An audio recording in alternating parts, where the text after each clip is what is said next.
Welcome to Blizzard Fire. We hope this video helps fire up your solution. You start by opening Terminal and landing in your home folder. This is where you work. Once open, run pwd to confirm directory, then ls to list files so you know your context. Make a project folder with mkdir projects and immediately cd into it. Tab completion reduces typing errors.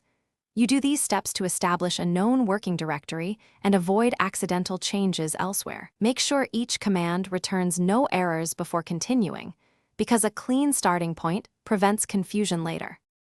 Next, you edit and manage files and tools. Open a file with nano file, txd to make quick edits, or use Vim if you prefer modal editing. Once done, install Homebrew to manage packages. After install, run brew doctor and brew update. Make sure your path includes /usr/local/bin or /opt/homebrew/bin.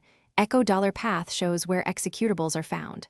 When permissions block you, use chmod or chown for targeted fixes, and only use sudo when a command explicitly requires elevated rights.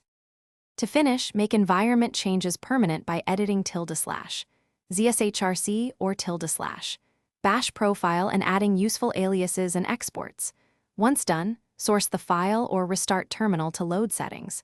Configure Git globally with your name and email so commits are tracked properly. Clean up with history C if needed and remove temporary files. If something breaks, first check echo $path and which command to locate binaries. Inspect logs in /library/logs and restart terminal. That single troubleshooting tip resolves most transient issues. Thanks for watching. If you found this helpful, don't forget to like and subscribe.